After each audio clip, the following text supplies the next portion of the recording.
Capítulo 1170 del manga de One Piece, Opuestos. Este manga debió haber salido pues hace semanas, pero apenas ahora estoy retomándolo por cuestiones técnicas, por problemas técnicos. Afortunadamente es el último capítulo que ha salido, porque al parecer pues esta semana es de descanso, aunque no se anunció. Y tenemos portada de la Jump celebrando el 2026, este nuevo año, obviamente con Luffy en la portada como debe ser, todos con kimonos, con ropa tradicional para recibir el año nuevo en Japón. Es la temática visual de esta portada. Y tenemos a Luffy con un kimono rojo con rosas doradas. También tiene un patrón de hexágonos en la parte inferior del kimono y lleva un abanico dorado con la Jolly Roger o con una variación de ella, porque vemos la mano de Luffy estirada representando pues su habilidad. Y volvemos después de algún tiempo con los pedidos de portada, la temporada de pedidos de portada. Esta vez 420 Land le pide a Oda Jinbe repartiendo unas loncheras Bento a los pasajeros que esperan en la estación del tren Anguila. Y pues como lo acabo de decir, es una estación del tren donde viajan en una Anguila. Esta tiene el número 10, podemos ver que tiene ventanas a los costados y vemos a todos los Mugiwaras como si fueran niños. Jinbe en su papel de encargado de la estación del tren, Nico Robin un poco como la figura maternal comprando bentos y el resto de los Mugiwaras pues como sus hijos. Podemos ver la rivalidad de Zoro con Sanji, probablemente por ver quién se sube primero, Luffy comiéndose un bento.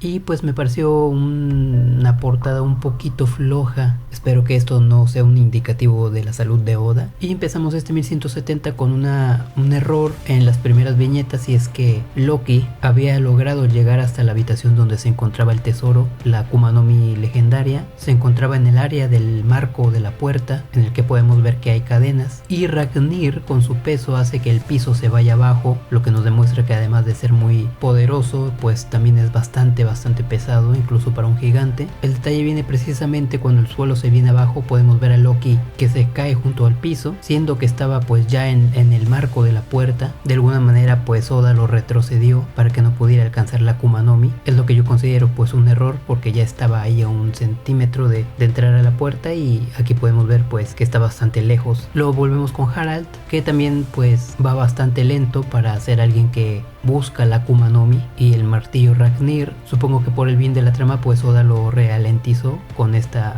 pelea con los soldados, que realmente para él no son nada, siendo que él tiene las habilidades biológicas de un ancestral, el tamaño, el poder y además estas nuevas habilidades por el contrato con Imu. Aún así va bastante lento, y el propio rey Harald nos dice que nadie ha comido esta Akuma no Mi en años, y yo agregaría en siglos, porque los gigantes suelen vivir muchísimo más tiempo que los humanos. Quién sabe quién fue el último usuario de esta Akuma no Mi. Como he dicho antes, pues a mí me hubiera gustado más la idea de que la comiera el rey y al morir la heredara el hijo junto con el trono, pero aparentemente el motivo por el que no se ha comido esta Akuma no Mi no es por alguna especie de pacto o de acuerdo entre la realeza o los gigantes, sino porque Ragnir no lo permite. Así que eso pues resuelve bastantes dudas que tenía. También menciona que nadie se ha ganado el reconocimiento de Ragnir o la simpatía de esta arma, lo que me dice que pues tienes que ser digno de alguna manera para poder comer esa Akuma no Mi. Y luego tenemos el ataque conjunto de Gavan y Shanks para tratar de debilitar a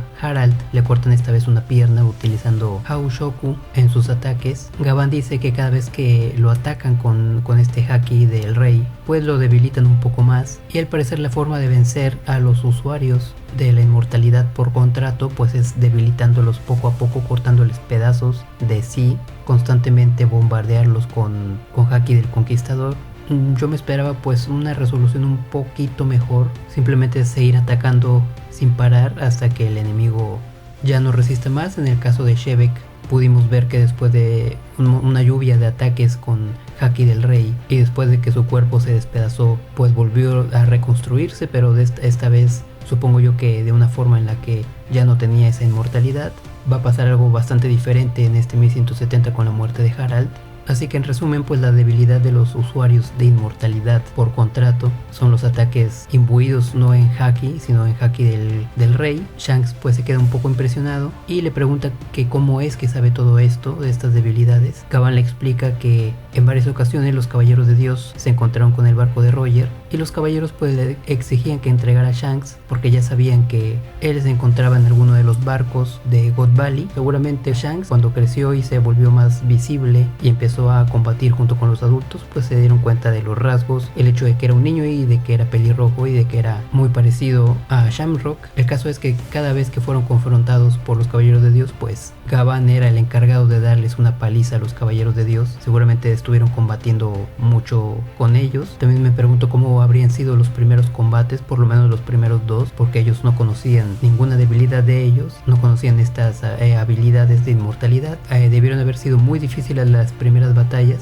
y doy por hecho que aunque fueron muy difíciles las ganaron. De otra forma Shanks habría sido secuestrado de vuelta por el gobierno mundial, pero con toda la experiencia de las batallas, pues Gavan, que se entiende que era el encargado de pelear contra ellos, pues adquirió este conocimiento.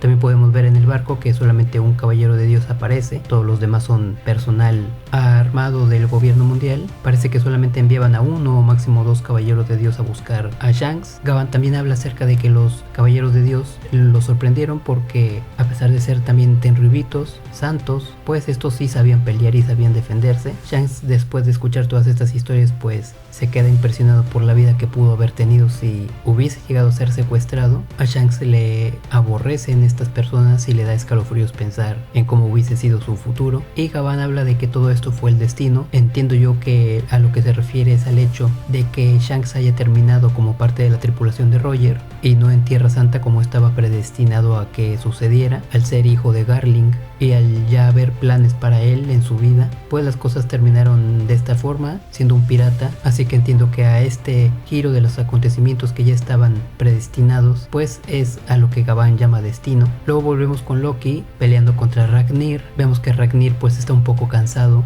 Al parecer no había tenido una batalla así en mucho tiempo. Puede que Loki haya sido el primer oponente con el que le haya costado pelear. Y viene este encontronazo en el que ambos chocan martillos, pero Ragnir no sé de qué está hecho, pero logra romper por completo el martillo antiguo de Loki, que estéticamente me gustaba más. De esta forma sabemos cómo es que pierde su anterior arma. No era algo que me preguntaba, pero sí me gustó que se aclarara. Y otra cosa que noté es que el Loki estaba utilizando haki, porque vemos la estática de haki que sale entre el choque de estos dos. No vemos a Ragnir envuelto en haki. El arma ya es negra, así que no creo que Ragnir haya estado envuelto en haki en este golpe. Y vemos que el arma anterior de Loki pues tampoco se ve envuelta en haki. Probablemente cuando un arma con haki es destruida, pierde completamente este recubrimiento y se vuelve a su estado anterior, es decir, a su estado original. Pero si vemos la estática de haki, lo que me dice que lo más probable es que Loki haya recubierto su antiguo martillo con haki y a pesar de eso Ragnir haya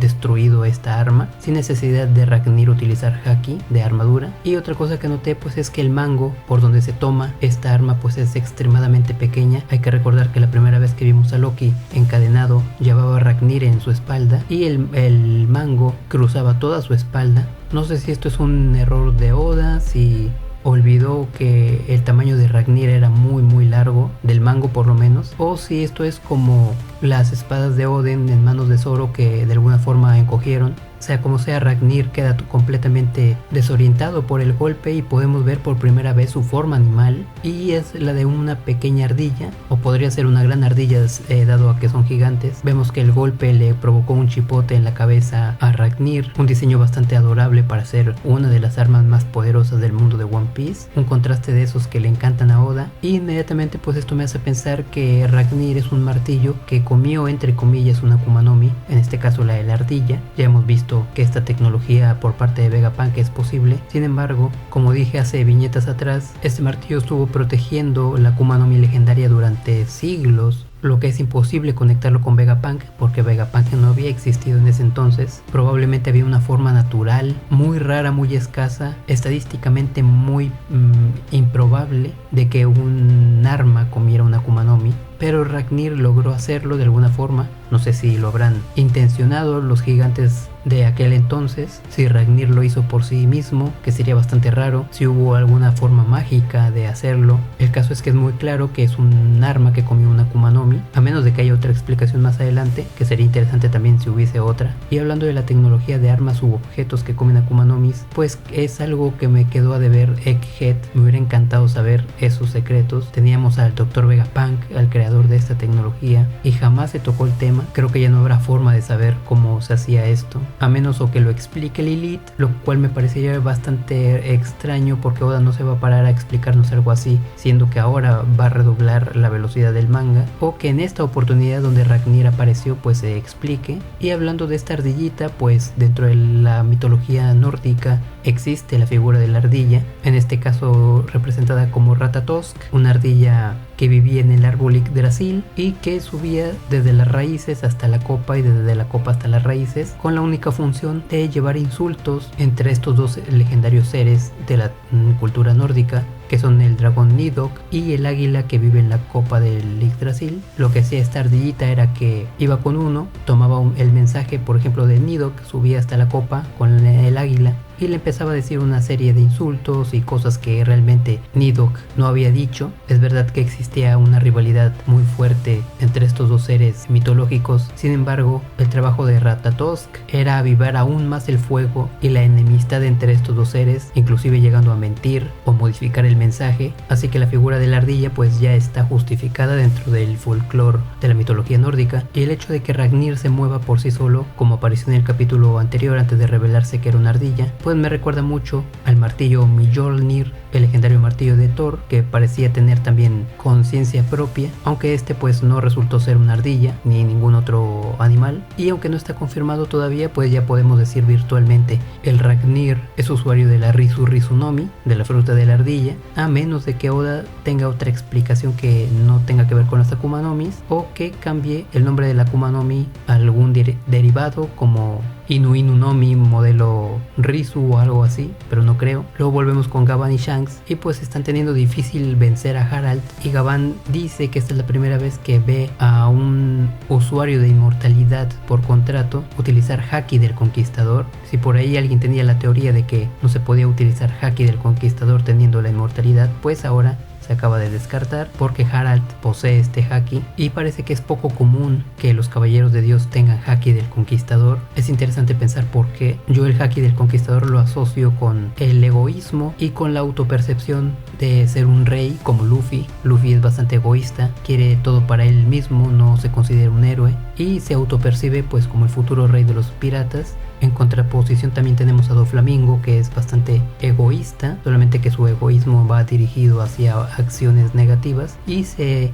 autopercibe también como el futuro rey de los piratas, o se autopercibía. También tenía grandes aspiraciones que tenían que ver con Tierra Santa. Y Doflamingo pues comparte bastantes características con los caballeros de Dios, así que me parece raro que a Gavan le parezca raro que dentro de este grupo de caballeros sea poco común que haya usuarios de Haki del Conquistador. Pero por otra parte pues también me parece bastante bien porque creo que ya hay un exceso de usuarios de Haki del Conquistador. Luego tenemos esta viñeta del castillo Aurust, que a primera vista pues parece normal, y lo es, pero nunca me había parado a contemplar el flujo de agua que cae de uno de sus costados. Siempre habíamos visto este flujo, pero pues yo no sabía bien de dónde venía. Las cascadas de Elbaf tengo entendido que son originadas por la acumulación de agua, de lluvia entre sus ramas, sus hojas, y al ser abundante pues empiezan a caer como cascadas. Sin embargo, en el castillo Aurust pues parece que hay un flujo muy fuerte de agua que parece que no viene de ningún lugar, así que me llama mucho la atención este flujo de agua. Ojalá que Oda nos responda de dónde viene. No es algo importante y lo más probable es que Oda pase de largo esto, pero pues sí me está entrando mucho la curiosidad. También empieza a nevar en esta región de Elbaf. Recordemos que Elbaf no es una isla ni de verano ni de invierno, así que la nieve y el sol pues son rotativos, y al parecer pues hay un hueco por ahí en donde están luchando. E hicieron un hueco porque más adelante vamos a ver que hay nieve apareciendo dentro del castillo. Y para finalizar con el castillo Aurust, una opinión personal, al igual que el martillo Ragnir, pues el aspecto del castillo Aurust me quedó mucho a deber. Yo lo veo pues bastante normal, con un diseño pues bastante básico para ser el lugar más importante de todo Elbaf. Cuando lo vimos por primera vez pues pensé que era una especie de castillo de algún gobernante de esa área y que el verdadero castillo estaría en la copa o en lo más alto del árbol Yggdrasil, que no hemos visto lo que hay ahí, y yo me imaginaba pues que en esa zona estaba un castillo hecho no sé de cristal o de oro o de algún material inimaginable para los seres humanos, probablemente hecho de arcoíris o algo así, y que ahí habitara pues la realeza de Elbaf y los Mugiwars pues no sé, lo exploraran y se quedaran pues maravillados, que fuese la arquitectura más fantástica que hemos visto en todo One Piece. Algo así esperaba, pero pues el castillo Aurust que nos dieron pues es bastante sencillo. Luego tenemos la revelación de la Akuma no Mi legendaria de Loki. Logra llegar al cofre, lo abre y esta es la Akuma no Mi. Es bastante pequeña porque obviamente Loki es un gigante y uno ancestral, de sangre ancestral, por eso es tan pequeña, lo cual me indica que las Akuma no Mi pues no pueden encarnar en frutas de Elbaf. Recordemos que en Elbaf todo es gigante, los insectos, los animales y supongo yo que las frutas. Yo me esperaba una fruta pues de tamaño normal para un gigante, pero tenemos esta miniatura que es una fruta normal del mundo fuera de Elbaf. Así que se me hizo bastante curioso y también podemos apreciar un poco el diseño. Oda no es muy claro, como me hubiese gustado más un close-up, un dibujo más detallado de esta Akuma no Mi, pero bueno, es lo que tenemos. Creo que no volveremos a ver esta Akuma no Mi otra vez y parece ser una con picos, con pinchos, con una pequeña espiral en el centro. Como fan de los diseños de la arquitectura y de las Akuma no Mi de One Piece, tengo que decir que he intentado dibujar bastantes Akuma no Mi y hay una en particular, un diseño en particular que no logré adaptar, que es la fruta de picos. Creo que una fruta de picos es muy difícil de ponerle espirales. Si le pusiéramos espirales a esta fruta pues no coincidiría, no se vería bien, y si las grabáramos en cada una de las espinas pues tampoco se lograrían percibir bien. Entonces para mí es imposible crear un diseño de Akuma no Mi con picos, porque las espirales pues son la parte característica de la Akuma no Mi. No puede haber Akuma no Mi sin espirales, es la regla. No sé cómo Oda dibujó esta espiral ahí, si es una zona en la que no hay picos o cómo será. Era algo de lo que tenía muchas ganas, de ver la Akuma no Mi de Loki y en general ver cualquier otro diseño de Akuma no Mi, pero parece que Oda no está muy interesado en explorar visualmente lo que son las Akuma no Mi. Es un poco decepcionante, pero pues es lo que hay, se la come. Y pues tenemos esta viñeta de esta criatura que no logramos ver porque es una sombra gigantesca con unos ojos que recuerdan mucho a las versiones demonizadas de Domi Reversi de los gigantes. Creo que no tiene nada que ver con esto, creo que simplemente es un recurso que Oda le ha estado gustando usar en Elbaf, unos ojos que dejan una especie de rastro lumínico como para enfatizar que es una criatura peligrosa. Lamentablemente pues no podemos ver absolutamente nada de cómo es esta bestia por el tamaño y por la falta de detalles, pero pues por los zarpazos que va a recibir Harald más adelante y por todo lo que hemos estado viendo, pues lo más seguro es que tenga la del Fenrir, el mítico lobo gigantesco que destruirá el mundo de la cultura nórdica. Vemos a Ragnir bien emocionado, muy feliz, inclusive llorando hasta las lágrimas porque por fin encontró a alguien digno de comer la fruta. Me hubiera gustado ver la interacción entre Ragnir y Loki, como Ragnir le entregaba la fruta, desconfiaba de él. No vimos que hiciera nada especial Loki para ganarse la admiración o el respeto de Ragnir, más que vencerlo, así que esto me indica que la forma de conquistar la confianza de Ragnir era vencerlo en batalla, y como fue vencido pues seguramente ya está satisfecho. Y tenemos esta impresionante viñeta que es una de mis favoritas de este 1170, la forma híbrida de Loki ya con su fruta. Vemos que tiene unas garras afiladas y un cuerpo pues bastante animal. Sigue conservando sus cuernos, que es bastante interesante porque no son parte de la criatura en la que se convirtió, sino que son sus cuernos originales, como en el caso de Kaido. Al ser un dragón pues los cuernos que ella tenía se le suman a los de la criatura, por eso Kaido tiene tantos cuernos en su estado híbrido. Y pues aquí la cosa se pone extensa porque pues como dije, lo más seguro es que su fruta sea la del Fenrir. Esto nos llevaría a pensar que es un hombre lobo, no como Yabura, sino pues un lobo aún mejor, un lobo mítico. La figura que vemos de Loki pues es bastante intimidante, inclusive yo diría que aterradora, como para compararla con la de Yabura. El lobo de Yabura pues es bastante caricaturesco. En el caso de que sea el Fenrir, la Akuma no Mi de Loki, pues no tiene nada que ver en cuanto a diseño con el de Yabura, así que se viene un diseño bastante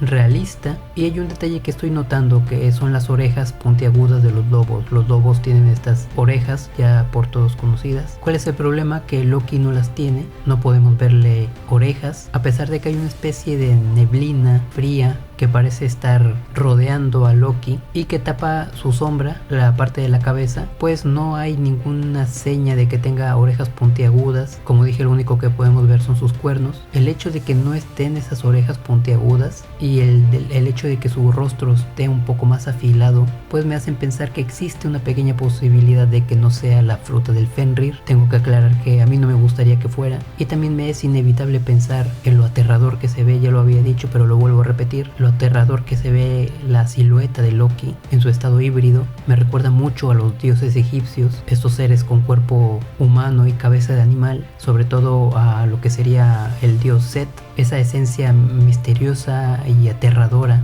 de los dioses egipcios es la misma que siento en la silueta de Loki, y eso me gusta bastante. Y como dije, pues esa brecha en la que Oda me da oportunidad de fantasear con que Loki tenga otra fruta que no sea la del Fenrir, pues la voy a utilizar para proponer lo que a mí me gustaría que fuese, empezando con un caballo. Tiene una cara bastante afilada, parecida a la de un caballo, y los caballos no tienen necesariamente esas orejas tan enormes como la de los lobos. Los caballos también están muy presentes en la cultura nórdica, y basándome de nuevo en el elemento aterrador, pues tenemos a los seres con cabezas de caballo, que en lo personal me parecen bastante aterradores. La misma energía que Loki me hace sentir en esta viñeta. Lo más probable es que no sea una fruta que tenga que ver con caballos, pero esa es una de las propuestas. Y también se teorizaba acerca de que Loki tenía la fruta del Nidok, el dragón por excelencia de la cultura nórdica, pero no encaja muy bien porque los dragones tienen un hocico más ancho, menos elegante, tienen muchos cuernos y muchas protuberancias. Para ser una persona con cabeza de dragón, pues lo veo bastante difícil, siendo que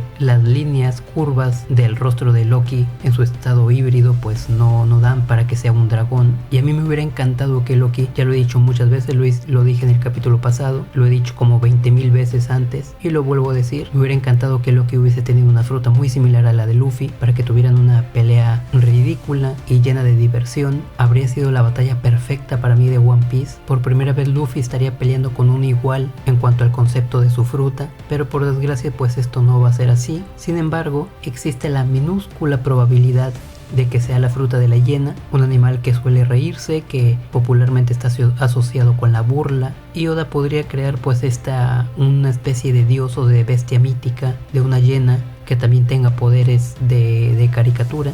Lo hizo con Luffy, con Nika, un dios que pues él se inventó basado en un dios que sí existe en el mundo real, pero podría hacerlo con Loki, y el tener la fruta de la hiena y despertarla pues podría ser una versión caricaturizada de este animal que combatiera con poderes de caricatura, y que pues encajaría más o menos con la figura que nos está mostrando el estado híbrido de Loki. Sé que es bastante rebuscado, pero estoy tratando de encontrar alguna pequeña grieta para poder tener esa batalla legendaria que tanto quería. Y después Loki pues muy rápidamente se vuelve a convertir en su forma base, está a punto de golpear a Harald, y este por algún momento recobra su conciencia y le dice estas palabras, que él también tiene sangre del conquistador, lo que nos dice que Harald también la tiene, ambos la tienen. Esto de sangre del conquistador realmente no sé cómo interpretarlo, no sé si se refiere al haki del conquistador o algún otro elemento que estamos viendo por primera vez en el mundo de One Piece. Me queda mucho esa duda, y pues también el hecho de que haya vuelto Harald por un instante a recobrar su conciencia es bastante curioso, porque pues Imu ya se había apoderado inclusive de su forma de ser. El propio Harald nos dice que la voluntad de Imu entró muy fuerte dentro de él, alimentándose de pensamientos como el de ser un dios, así que creo que es bastante difícil sacar a Imu una vez que se ha metido dentro de una persona, pero posiblemente el acto de despedirse de Loki fue lo que lo trajo de vuelta por unos breves momentos. Sin embargo, él es consciente de que va a volver otra vez a ser manipulado por Imu, y pues Shanks sabe que esta es la despedida. Él trató de salvar a su amigo Harald, lo vemos en una esquina ya sin ánimo de pelear, igual que Gavan. Ambos saben que esta es una despedida, y Shanks pues se le ve muy emocional en este momento, muy parecido a cuando Roger se despidió de él o cuando fue ejecutado. Parece que Shanks es más emocional de lo que parece, y pues aquí se le ve totalmente resignado, consciente de que es el adiós, que no pudo salvar a su amigo Harald. Su cuerpo se reconstruye. En viñetas anteriores habíamos visto como el brazo de la marca del contrato pues había sido destruido, pero ya se regeneró, lo que significa que aunque te quites cortes el brazo, aunque te lo arranques, pues la marca seguirá ahí, lo cual pues echa abajo esta hipótesis que tenía acerca de que Shanks se dejó devorar el brazo para perder esta marca, que también en el 1169 con la explicación de Shanks pues también ya se había venido abajo, pero aquí se confirma porque su brazo pues vuelve otra vez a regenerarse. También vemos esta marca que sigue intacta. Yo pensé que habría alguna especie de modificación o algo, pero no, la marca sigue intacta. Y tenemos el momento de la despedida. Harald en sus últimos momentos de conciencia le agradece por lo que hizo por Ida, por quemar la aldea del Sake, algo que no va para nada con la forma de pensar de Harald, tan pacifista, alejada de la violencia. Pero a pesar de toda esa formación mental ética que tenía Harald, reconoce y agradece esa acción, esa masacre que realizó Loki en el nombre de Ida, no por la masacre en sí, sino por el sentimiento de afecto que venía detrás de esa masacre de parte de Loki. Harald reconoce eso más allá de la masacre, pero el hecho de que pues haya reconocido todo esto también me gustó bastante. El propio Harald dice que esta acción no traería la vida a Ida, volviéndonos a mostrar la naturaleza pacifista de Harald. Y pues Loki con estas palabras busca no quebrarse. Esto es bastante interesante porque Oda profundiza en una dinámica psicológica entre Loki y Harald, algo que no había recordado ver antes en One Piece. Son las últimas palabras de Harald, los últimos momentos de Harald consciente y vivo, y los aprovecha pues para agradecer y dar estas palabras desde lo más profundo de su ser, palabras a las que no está acostumbrado Loki. Harald no puede evitarlo porque, como dije, son los últimos momentos que tiene que aprovecharlos. Probablemente Harald sabe que Loki se va a incomodar con estas palabras porque Loki pues es un tipo muy rudo, pero pues no le importa porque, como dije, vuelvo a repetir, solo tiene una oportunidad última. Loki le reclama muy crudamente que nunca le va a perdonar el tener que matarlo, y aquí es donde empieza la dinámica psicológica, porque Loki está tratando a toda costa de quebrarse, de mostrar su emocionalidad, sus sentimientos, porque Loki es un ser bastante emocional, igual que Shanks. Sin embargo, Loki utiliza escapes para no tener que confrontar esas emociones, porque pues no son dignas de un guerrero, no es lo que un guerrero hace. Llorar, sentirse vulnerable ante el momento, es algo que Loki no se puede permitir, y para evadir esto utiliza el enojo y culpa a Harald por esto. Prefiere inundar su cabeza de un resentimiento improvisado en ese momento que confrontar sus propias emociones. Así que Loki está en esta postura de no te perdonaré porque me estás haciendo matarte. Como dije, Loki es muy emocional y en este momento pues está la emoción a flor de piel. Lo que hace Loki es reemplazar la tristeza, que es una emoción, por la ira y el resentimiento, que pues es otra emoción. Reemplaza una por otra para no tener que lidiar con la tristeza y de paso poder golpearlo, porque pues es más fácil golpear a una persona a la que le tienes odio o coraje que golpear a una persona estando triste. Esta es la estrategia psicológica de Loki en este momento, y se viene el último golpe que le va a dar Loki, el golpe que le va a quitar la vida a Harald. Pero antes le dice las palabras yo también te amo, en respuesta al odio y a los reclamos de Loki hacia su padre. Harald entendió perfectamente lo que estaba haciendo, todo lo que acabo de decir, toda la dinámica psicológica que hay detrás de lo que estaba haciendo Loki. Harald lo entendió y todos esos reclamos realmente eran un te amo, así que Harald le respondió de la misma manera, y creo que esas últimas palabras son las que provocan el llanto de Loki al final de este capítulo. Se viene el golpe con todas sus fuerzas, utilizando el Ragnir, causando un gran relámpago que atraviesa el techo del castillo Aurust y que desintegra el cuerpo de Harald como si fuese de papel. Además del potente golpe de la fuerza física de Loki, hay que agregarle el material del que está hecho Ragnir, que anteriormente vimos que despedazó su arma anterior, y además de eso hay que agregarle el relámpago que cae desde el cielo. Obviamente todo esto es una combinación mortal que ni siquiera Harald pudo sostener. Su cuerpo pues es desfragmentado totalmente, y como cereza del pastel pues también lleva Haki, porque podemos ver esta estática de Haki en el golpe. También podemos decir que está golpeando Loki a Harald de la misma forma que Roger y Shirohige, en esta ocasión en la que ninguno de los dos se podía tocar, porque no vemos que el martillo toque el cuerpo de Harald. Sin embargo, ya está destruido, así que por eso lo digo. Y finalmente pues Loki rompe en llanto, mostrando su naturaleza emocional. Esas últimas palabras de su padre hicieron que no pudiera más contener lo que estaba sintiendo en ese momento, y vemos pues esa última viñeta en la que su padre lo reconoce con mucho gusto siendo un niño, a pesar de que su madre Estrida lo detestaba, detestaba, lo aborrecía. La primera figura que realmente lo valoró fue su padre. En segundo lugar, Ida, pero pues por la ausencia de su padre no logró solidificar ese vínculo que tenía con él. Sin embargo, Loki no olvidó jamás cuáles fueron las palabras de su padre hacia él, palabras de aprecio y de validación de su existencia. Y pues este capítulo termina con Loki llorando desconsoladamente entre la nieve, habiendo sido él el encargado de darle muerte a su propio padre, una tragedia que él no se buscó pero que requería de una responsabilidad que Loki al final aceptó. Y pues la muerte de Harald, para mí el personaje más humano del arco de Elbaf, podría ser el Vegapunk de este arco, por la condición humana que nos presentó Oda en este personaje, uno de mis favoritos. Y pues así termina este capítulo. Esto es todo lo que más me ha gustado, lo que más me ha llamado la atención de este 1170 opuestos. Muy tarde, capítulo muy tarde que estoy sacando, y diría que la siguiente semana no hay manga, pero pues ya estamos en la siguiente semana, ya es sábado y no ha salido el capítulo. No he visto algún anuncio de que esta semana no hubiese capítulo ni nada de eso. Supongo que el siguiente capítulo saldrá hasta el día 15 de enero. Eso es lo que más me ha gustado, lo que más me ha llamado la atención, y esperar el siguiente.